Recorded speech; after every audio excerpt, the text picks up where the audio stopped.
अस्सलाम वालेकुम, I hope you all are doing well. तो आज की इस वीडियो में मैं बात करने वाला हूँ हाउ टू मेमोराइज क्विकली।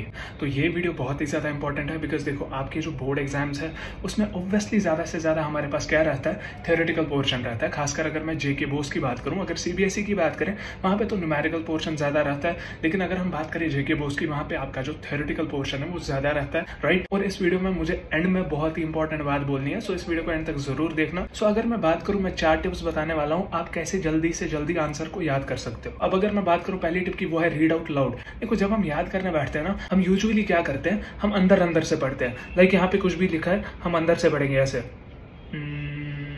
ऐसे नहीं पढ़ना, ठीक। हमें थोड़ा सा जोर से पढ़ना चाहिए और ऐसी साइलेंस होनी चाहिए वहां पे जहां पे आप याद कर रहे हो, लाइक आप अपनी आवाज अच्छे से सुन पाए। अब उसका मतलब क्या है, अपनी आवाज तो सुन ही लेते हैं, लेकिन देखो जब शोर होता है ना, वो शोर नहीं होना चाहिए। जैसे हम याद करते हैं कि कोहलरॉश's लॉ स्टेट्स दैट, ऐसे याद करना है, ठीक है। अब कोई ये नहीं बताना इसको इतना ही याद है, बस मैं वीडियो छोटी करने के लिए इतना ही बता रहा हूँ। यही हमें ऐसे लाउडली, ज्यादा लाउडली नहीं ताकि बाहर नेबर्स सुने, उतना भी नहीं, बस खुद के साथ आराम से लाउडली पढ़ना है। उससे क्या होता है कि आपका जो ब्रेन है वो भी एक ही डायरेक्शन में थोड़ा सा अलाइंड रहता है। उसको भी ये लगता है कि नहीं अभी तो याद करना है। अगर आप आहिस्ता पढ़ते हो ना, उसमें वो कहीं ना कहीं आपके अंदर और भी कुछ ख्यालात पैदा कर सकता है। ओके, तो यही थी टिप नंबर 1। अब अगर मैं टिप नंबर 2 की बात करूं, वो है ब्रेक योर आंसर्स। अगर आपका आंसर इतना बड़ा है तो इसको ब्रेक करने की कोशिश करो, इतना और इतना, ठीक है। बिकॉज हम यूजुअली क्या करते हैं, हम एक साथ याद करने की कोशिश करते हैं। तो मैं अपना बताऊं, मैं क्या करता था, मुझे उससे बहुत ही जल्दी वो आंसर याद हो जाता है। अगर मैं आजकल की बात भी करूं, आज इंजीनियरिंग में यहाँ पे भी हमारे पास बहुत सारे थ्योरेटिकल पोर्शंस है जहाँ पे हमें याद करना पड़ता है, समझना पड़ता है। मेन चीज है आपको समझना चाहिए उस आंसर को। तो अब उसको समझे कैसे, उसको ब्रेक करो, ठीक है। 2 हिस्सों में ब्रेक करो, 3 हिस्सों में ब्रेक करो, जितना आंसर बड़ा है तो उसके हिसाब से अगर आप याद करना स्टार्ट कर दोगे आपको अच्छे से याद हो जाएगा। हमें डायरेक्टली वो पूरा क्वेश्चन याद नहीं करना। ओके, तो ये थी टिप नंबर 2। अब अगर मैं टिप नंबर 3 की बात करूँ, वो है right notes while learning. For example हमारे पास कोई डेरिवेशन है, हम में से कुछ महा अल्ट्रा प्रो मैक्स लेजेंड जो भी उनको बता सके, प्रो मैक्स जो भी बताना है, तो वो क्या करते हैं, डेरिवेशन को ऐसे रोबोट की तरह पढ़ लेते हैं। वैसे नहीं करना, हमें क्या करना चाहिए, सामने एक नोटबुक रखो एंड स्टार्ट राइटिंग। अब उससे क्या होगा, जैसे आप लिखना स्टार्ट करोगे, ये बस डेरिवेशंस के लिए ही नहीं है, चाहे आपके पास कुछ भी हो, चाहे आपके पास लॉन्ग टाइप आंसर क्यों ना हो, जब आप उनको ब्रेक भी करोगे, अगर याद नहीं हो रहा अच्छे से, तो उसको लिखने की कोशिश करो। देखो एक बार ट्राई करो, जितना लिखोगे उतना ज्यादा दिमाग जल्दी से कूप अप करना स्टार्ट कर देता है। ये सबसे ज्यादा मेन टिप है इन 4 टिप्स में से। तो ये चीज आप जरूर करना, जैसे आप कुछ याद करने की कोशिश कर रहे हो साथ में लिखो, बिकॉज वो बहुत टाइम तक आपके पास बैक ऑफ द माइंड में स्टोर रहती है वो चीज। अगर आप ऐसे ऑरली याद करते हो तो वो चीज हमें 4 या 5 दिन के बाद भूल सकती है, हफ्ते के बाद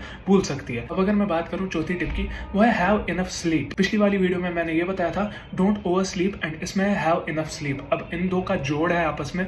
ओवर स्लीप का मतलब हमें 6 घंटे से ज्यादा नहीं सोना है या 7 घंटे से ज्यादा नहीं सोना। अब इनफ स्लीप का मतलब हमें 6 घंटे से कम नहीं सोना, एट लीस्ट हमें 6 घंटे की नींद करनी ही करनी है। उससे क्या होगा, आपका दिमाग भी फ्रेश रहेगा, उसकी वजह से आपका जो दिन है वो बहुत ही अच्छा जाएगा। And try one more thing, वल्लाही ये बहुत ही बेनिफिशियल होगी आप सबके लिए, कि फजर की नमाज सुबह टाइम पे पढ़ो।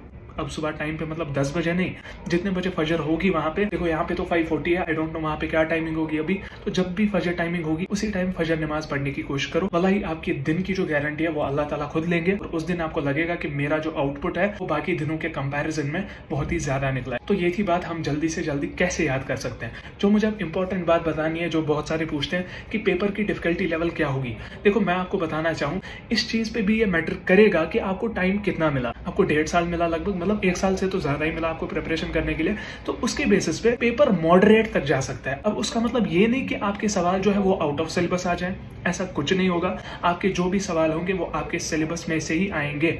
ओके, इसीलिए जो आप प्रीवियस ईयर पेपर्स एनालाइज करते हो, मे बी ऐसा हो सकता है कुछ क्वेश्चंस रिपीट ना हो, तो उसको हम डिफिकल्टी लेवल फिर बता देते हैं कि ये क्वेश्चन तो आया ही नहीं था, पिछले साल के जो ट्रेंड्स हम देख रहे थे कैसे क्वेश्चंस डाल रहे थे, तो उस हिसाब से नहीं डाल सकते, ऐसा कुछ हो सकता है। लेकिन आएगा आपके सिलेबस में से ही क्वेश्चन। ओके, उसके बाद एक क्वेश्चन भी नहीं आएगा, तो दिमाग में ये मत भरो कि पेपर बहुत ही टफ आएगा, ऐसे आएगा वैसे आएगा। पेपर जो है आसान आएगा, अगर ज्यादा खिंच सकता है तो मॉडरेट में भी ये समझ लो कि इनको मेजॉरिटी ऑफ स्टूडेंट्स को पास करना होता है। बोर्ड वाले भी नहीं चाहते कि कोई बच्चा फेल हो, इसीलिए इन दिनों बहुत ही ज्यादा मेहनत करो और अच्छे से पढ़ो, सब कुछ आसान है, हो जाएगा। सो बाकी अगर ये वीडियो किसी भी रीजन की वजह से पसंद आई हो, give it a like and share करो हर एक बच्चे के साथ, ताकि उनको भी पता चले कि कैसे हमें याद करना है जल्दी, और उनको ये भी पता चले कि पेपर की डिफिकल्टी लेवल कैसी होगी। और साथ ही साथ हमारी चैनल को भी सब्सक्राइब जरूर करें, ताकि आपको ऐसी बेनिफिशियल वीडियोस और लेटेस्ट अपडेट्स मिलती रहे। सो बाकी मिलते हैं हम किसी और वीडियो में, तब तक के लिए अल्लाह हाफिज, टेक केयर।